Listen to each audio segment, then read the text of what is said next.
What's up, my boomers? It's me, Melanie Mac, here on my new channel, Melanie Mac Go Boom. Thank you all so much for hanging out with me today. So yesterday, I did it. I went to the theater and I watched Morbius.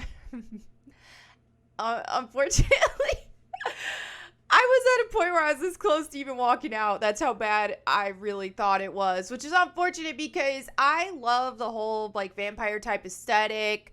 I really wanted to like this movie so bad, and I was like, hey, maybe it's just the critics being dumb, because like my favorite movie of all time is Underworld, Kate Beckinsale's Underworld, the first one. I just love the vampire theme, and I think, hey, some of my favorite movies have terrible critic reviews, so I don't really go based off those anyway. But no, the critics actually got it right this time. I'm going to give somewhat of a review of sorts. It's not going to be like a super in-depth, like a normal movie review type channel. I'm just going to tell you guys why I didn't like it. And you can make up your mind if you want to watch it or not. I am going to share some spoilers and stuff. I'm not going to try to get like super spoilery, but I mean, I think to really get the points across that I want to get across, I do have to get into some spoiler territory. So if you just really been looking forward to this movie and you're super hyped to watch it, go do that. I hope you enjoy it genuinely, and you don't have to worry about listening to me gripe about it. So, oh man, where do I start? Now it's funny because Saturday I watched The Batman and I loved it, and I just don't really feel the need to make a video about that because The Batman's been out for a bit longer and it's not really as relevant right now because I watched that late in the game. But if you want to see my thoughts on that, pros, cons, all that kind of stuff, it turned out to be like my second favorite Batman movie behind The Dark Knight. I have a Twitter thread of it. If you just check the starting picture I posted on Twitter was just me at the theater. You can see the theater screen. And I have a whole thread unpacking everything. But let me go ahead and dive into Morbius. I think the way that it started, I was kind of with it. I felt like in terms of, especially when you think Marvel quality and stuff, it did feel more sci-fi originally than what we typically see from Marvel in terms of just quality, pacing, acting, all that kind of stuff. Not to say Jared Leto's a bad actor, because I don't think he is. I think he's a good actor, but man, I don't know if it was the direction or what, but it was really tough to really empathize that much with his character, or honestly, most of the characters in general, I would say. But I'd see how, like, out the gate, I really liked Milo's character. I did really like the dynamic between Milo and Morbius. I mean, here's these sick kids that have these blood illnesses, and you know, they get to watch as society kind of flourishes, and even the healthy kids are bullying the sick kids, and it's just that whole dynamic of just dreaming of, oh man, one day I want to be healthy, dude. We're like best friends, man. We're gonna grow old together and be old grumpy old men, best friends, you know. They had I liked that bond, and I liked that relationship between the two characters. But unfortunately, it's just after that little introduction and after you actually start to care a little bit about the characters, it quickly and rapidly goes downhill from there. So after Morbius comes up with his serum and all that, or his blood combination thing with the bat blood, and injects himself with it, and he becomes this vampire of sorts, I find that... Now, when I think of a concept like this, I really, really like Tokyo Ghoul, the first season of the anime. Now, the manga in general is better than the anime, but the first season of the anime, I freaking loved it. And one thing that I really like about the whole concept of this kind of thing, and in Ken Kaneki's case, being a ghoul and needing to feed off of people and having that bloodlust just in his nature now, is that there was such an inner battle that he had within himself. He was just tormented by it because his mind and his heart did not want to kill people, but his body was craving it. And so it was just a complete battle against oneself. And I really like that concept in general, because I do feel like obviously this is a much more exaggerated and greater extent of what we have to kind of go through in our day-to-day lives in a lot of ways. There's so many times that what we want in our physical bodies, what our flesh wants, isn't what is best for us. And so you have to have like a mind over matter type thing. And this is where self-discipline is so important, you know, especially when it comes to hurting other people in this case. But even beyond that, when I'm thinking of just like gluttony, for example, how many times, I mean, dude, if we're really going to just completely give in to our fleshly desires, we'd be eating cake and pizza and Cinnabons and stuff like that every single day and destroying our bodies. And it does happen. It happens to some people because, I mean, dude, this is, you're battling against your own flesh and so many other things as well that this applies to. But regardless, let me kind of get back on track with the story, is that I like that concept of it, and I think that they really could have played on that a lot more if we would have seen Morbius with a lot more of like this inner turmoil and this inner battle that he had within himself. But what I find is that instead it was just like, oh, I just killed somebody I've been working with for years. Oopsie. There wasn't that much of an impact. Yeah, he'd be like, yeah, I'm kind of a monster. This is torture. You don't want this, Milo, when Milo wanted the blood transfusion thingy. And he didn't, like, fully describe it to him, but he's just like, you don't want this. This is a curse and all that. But it just wasn't really... It just wasn't really delivered as believable, man. It wasn't delivered. You didn't feel the pain. You didn't feel the pain in his heart from that.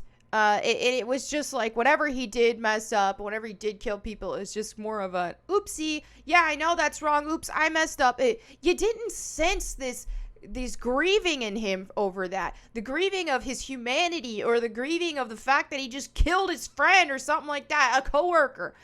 You didn't see that at all. And so then, okay, now I'm going to kind of get into more spoiler territory, but so then by the time Milo, who I think that Milo is the best character in the whole thing, if I'm really being totally honest, at first. But then after, they just take Milo from, okay, this is the friend, and then he ends up, you know, turning into this vampire too, because he takes Morbius's serum / blood thing and puts it in himself, and then he becomes that. And he just goes from 0 to 100 on, okay, here's the dude who was a likable, seemingly good person who just turns a villain on, just snap, boom, villain now. Oh yeah, I'm just killing people now. Woo, yeah, this is my life.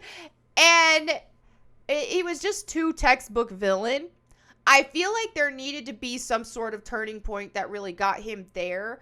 And I think the angle of like, hey man, here's somebody who's had this blood disease his whole life and has been weak his whole life. They even showed at the beginning he got bullied by healthy kids. So yeah, he could have some sort of grudge against the healthy people because like, hey, it's not fair. These are the cards that I got dealt in life where I didn't get to be healthy, and I'm getting bullied by people who are.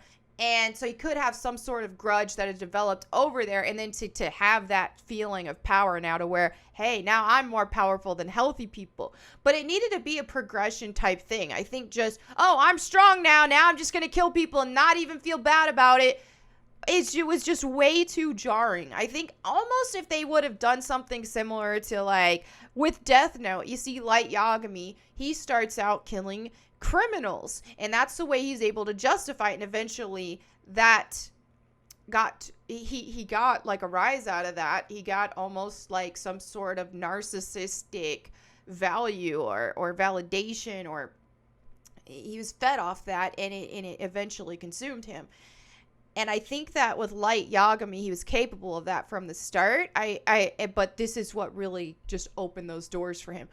And so I would have liked to have seen something more similar with Milo. Because just to go from, okay, I'm powerful now, I'm just going to kill without any sort of remorse, it was just way too jarring from his original character beforehand. So in that sense, they could have started him off perhaps using his power to try to help somebody. Maybe he sees some criminals or something trying to kidnap somebody or some bullies or something, and then he fights them, somehow loses control, kills them, feels a little guilty about it, but then it's like, wait a minute, but I helped somebody. Wow. Wait, I'm powerful now. I can stop these baddies from doing to other people what they did to me, and then have it consume him to a point to where he could get to that villain status, to where it is about power more so than about helping people. But just the complete 180 turn, it just didn't work. And so any sort of care that you had for the character, it just gone in an instant. And not only that, but then it felt hypocritical for Morbius to just be like attacking him and fighting him off the bat, and instead of trying to help him. You'd think with your best friend you'd first try to help, and in this kind of situation Morbius had already killed people. Okay, so he at this point would be like, man, we both done goofed, right, dude? We gotta do better. Come on, brother. Let's do better. There would be some sort of wanting to help your brother out, man. You don't initially go from, hey, yeah, I just killed someone I've worked with for XYZ amount of years, and I've just been killing people. Oopsie, I know it's wrong, but I didn't really feel that bad about it. To, oh, you can't do this. No, you're wrong. You can't do this. When he'd already done the exact same thing. There should have been some sort of wanting to help each other, like him wanting to help his friend and him wanting his friend to help him, almost like them hold each other accountable, and at least want to have the desire to figure out, how can we make this work now? How can we be a part of humanity and not do this to people? But yeah, that just didn't exist. It's just they just went from best friends to rivals like that. It's just like how society is whenever somebody finds out their friend votes for Trump. When their woke friend finds out their other friend voted for Trump, and they just on a dime will turn on them. That's what it felt like. There was no just, I don't know, dude, if you see your friend mess up, like your best friend, especially in this case where he didn't do anything that he didn't already do. Morbius did these things too. Then there would be some sort of, I want to help you, dude. Come on. But just, we're enemies now. Boom, clash. Yeah. And so I think that was, I think that covers most of the big things. Obviously, there's like some cheap CG effects. The story pacing was just a discombobulated mess. And I feel like the little romance they tried to facilitate, it could have worked, but it just didn't quite land. Yeah, ultimately, it just was a mess.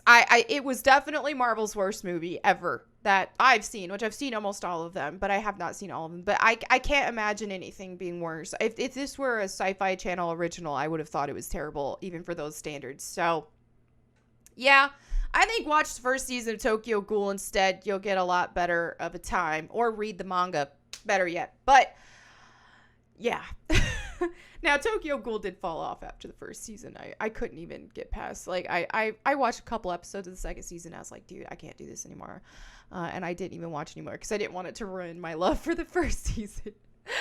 But anyway, that's that. I hope that kind of, I hope I articulated my thoughts there.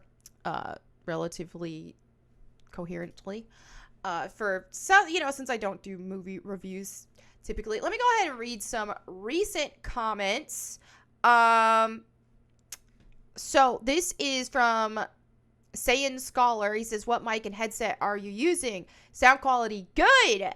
Thank you. I appreciate it. My mic here is a Rode NT1 with an AI1 interface, and then my headset, this doesn't really have any effect for you, though. This is just what this affects the sound on my end, which I do like it, but it is the Audio-Technica GL, right, what is it? Hold on. Or GL3, close back. ATH GL3, yeah, close back. I love it. I think it's great. I think the open back probably does have better quality, but I don't know. I like these. I like the aesthetic. All right. Ceres says, I'm a brown girl, bisexual, and I unironically agree. We need more straight males. This was my last video. Doesn't matter about the race to me, white, brown, or black. Also, Dinah, or whatever her name was in The Last of Us 2, was completely toxic. I completely lost interest in Gears. Once the main character became female, I lost interest. I liked this game, that this game explored the male spirit. That is the thing that was fun about Gears. It's just like the male camaraderie that you saw there, even though they did have like Anaya and stuff like that to some degree, but you got to see bros being bros together, man, fighting together and all that. That was pretty cool. I did like Gears 5 though, I will say. But yeah, I get your point. I didn't hear a peep from a gaming journalist about how 99% of Returnal's fan base is male. This is a good point. Last I checked, no one cared that the main character was an older woman in that. Where were all the women playing this fantastic game with such a fantastic female main character? And this is a really good point, because why do people like Anita Sarkeesian want to roll in and tell the gaming industry how it needs to be and tell them how they should do their representation, and whenever they actually listen and give some sort of representation that is not prevalent, in this case with Returnal, an older woman, then why aren't they supporting it? You're preaching to men, straight men, and telling them they're terrible and trying to demonize them for just existing, quite frankly. But then you're expecting them to completely carry any sort of representation support. Like, you're not going to help. You're not going to contribute in that. You just want to sit on a soapbox and preach at them. It's like, dude. So here's the case with Returnal, which I think is an amazing game. Now, I've been playing co-op, which is really fun. But yeah, where's the support with that? It's not doing so hot. Fury says Godzilla beat Kong, Mecha beat Godzilla, Kong beat Mecha. Now, let me set the record straight here, okay, dude? Godzilla did beat Kong, and Mecha was beating Godzilla. I will say that is true. However, Kong did not beat Mechagodzilla in a 1v1 situation, okay? Kong beat Mechagodzilla because Mechagodzilla was focused on Godzilla. Let's just set the record straight here, okay? You can't detract from King Godzilla, man. Papa Rooster says, I don't care how dangerous freedom is. Freedom is what I want. Freedom is what we deserve. Freedom is what we need. I thought this was great. It's so true, because I feel like with the way that society has been going and stuff like that lately, with a lot of current, or not necessarily current anymore, because, the shift has changed to other topics, but how they were the past 2 freaking years, dude. Everyone living in fear, everyone insisting on this, that, and the other, and completely, just completely no inhibition in getting rid of their freedoms just because of this false sense of safety. And I agree with this. We need freedom. Freedom is so important, and that is way more important than even if it is dangerous. We should not be sacrificing our freedoms. Also, I love the Sam Fisher icon there. All right.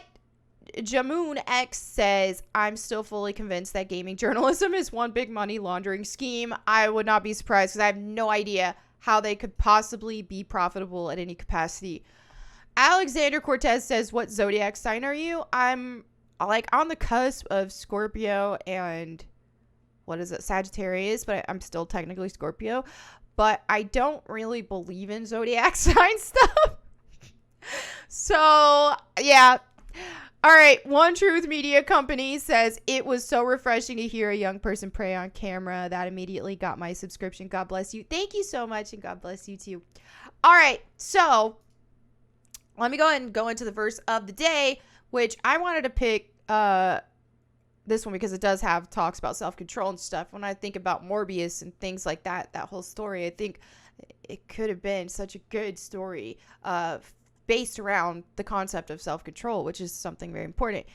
So, it's talking about godlessness in the last days. It says, but understand this, that in the last days there will come times of difficulty, for people will be lovers of self, lovers of money, proud, arrogant, abusive, disobedient to their parents, ungrateful, unholy, heartless, unappeasable, slanderous, without self-control, brutal, not loving good, treacherous, reckless, swollen with conceit, lovers of pleasure rather than lovers of God, having the appearance of godliness but denying its power. Avoid such people. It's crazy because a lot of this, I mean, all of it, we do see now, which is insane. And when I think about self-control, for example, and that's like one of the big things and the big messages I'm trying to push with this video today is the importance of self-control is there's a reason for it. And when you look at things in the Bible, and whenever the Bible tells us this, that, or the other, I mean, there's a reason for it. And the reason why we need self-control is it's healthy for us to have, because without self-control, we're just going to fall into destructive patterns that are harmful to us. And just look at the way society is right now, where it kind of tells you, yeah, treat yourself. And I do agree, there's certain times you want to treat yourself. Okay, it's your birthday, eat some birthday cake. It's a special occasion. Buy yourself something nice. You know, things like that. Okay, but I feel like we're at a point in society where there is just this a complete, there's just like they're almost like against self-control in a way. Like, to where if you are disciplined with your health and the way that you eat and your diet, then you are told you are too restrictive, for example. Now, obviously, I'm not talking about extreme cases of people who are not eating at all and making themselves emaciated or whatever. Those are different situations, but there will be times where it's just like people are accused of being too restrictive. Like in my case, because I follow a carnivore diet, where I get told I'm too restrictive and something's wrong with me, when it is helping my health. I'm in better health now than I've been in so freaking long because of this. So it's not about being restrictive. It's about me being disciplined enough to eat things that are making me feel healthy and to not eat things that make me feel like garbage. So things like that, or even just look at how much promiscuity is pushed on people. And, you know, let's be real here. Promiscuity is not healthy. It's not. And so, yeah, I think when you think about things that the flesh wants, well, dude, we want to eat a bunch of cake and pizza and stuff, which is not healthy. Look what it does to your health. Or people, you know, sexual promiscuity, all that kind of stuff. Like, yeah, these are natural human desires, but you have to have some sort of self-control. And it's so dangerous for how much these things are pushed on people. Yeah, just eat whatever you want. Beauty at any size, which I'm not saying to call people ugly who are not in a healthy state, but at the same time, you can't be glorifying it either, because it's not healthy and it's destructive.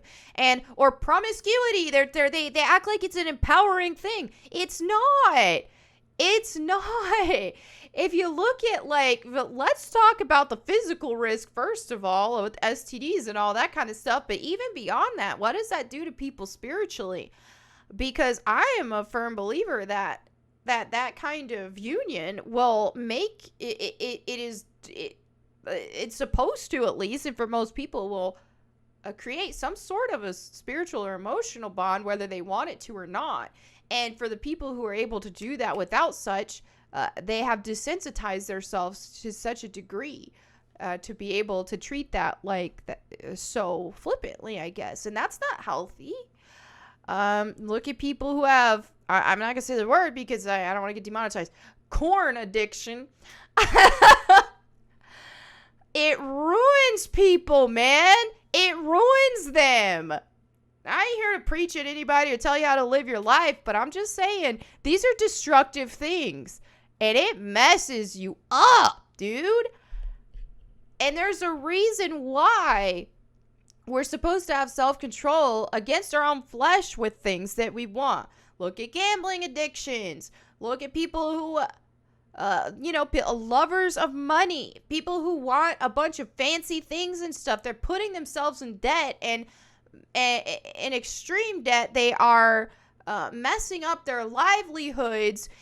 And also, whenever you do have such a love for money like that, then you will never be satisfied. You're never going to be happy. People aren't happy living just humble lives, man. They want all these extravagant things, and you're a slave to it. whenever you're at the point to where you need a bunch of fancy things, you want that Lamborghini, you gotta have it. You gotta have the gigantic house. You gotta keep up appearances. You gotta have all the name brand fancy Gucci bags and stuff. Now, I think with all these things, there's some sort of, there's some sort of moderation. Enjoy your life and all that, whatever.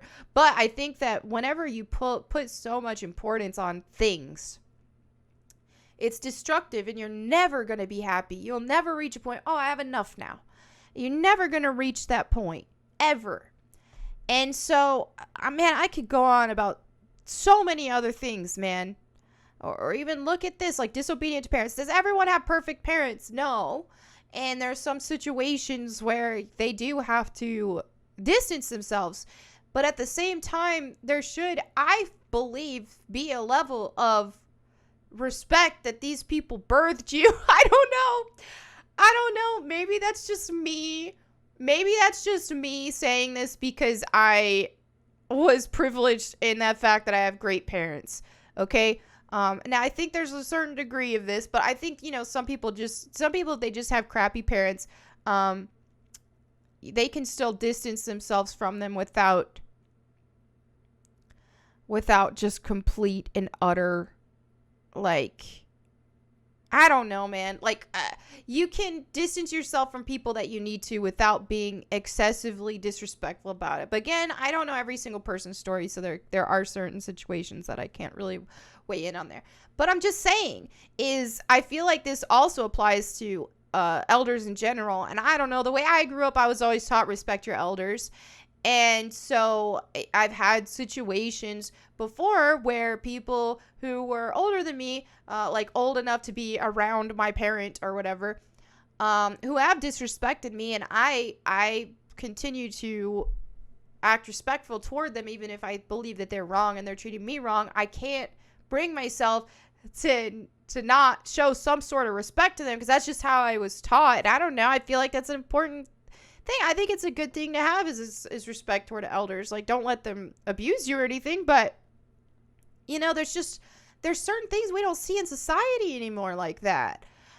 And yeah, all kinds of this other stuff. Let's talk about, like, ungrateful. How many times do people live just an entitled attitude where they feel like they're owed stuff? It's terrible. And I'm not sitting here trying to preach about all these things. I have a lot of issues myself. So these are things that I need to see myself, to work on myself. And I think we all do. But ultimately, yeah, we live in the way society is right now, to where so many of these things are glorified, and we're taught to satisfy our flesh above all else, and not to prioritize self-control and self-discipline. And I think the reason why is because a lot of people who believe in this way is because they don't see any, I don't know, they just basically like, hey, I'm here for a good time, not a long time type thing. And that's how they live their life. But I just don't see how you could live a fulfilling life if all you're doing is satisfying your flesh. I don't know. But anyway, I'll leave it at that before I go on too much of a tangent there. But thank you all so much for hanging out with me today and for watching this video. I hope you enjoyed it. And I'll see you tomorrow. Until then, go boom.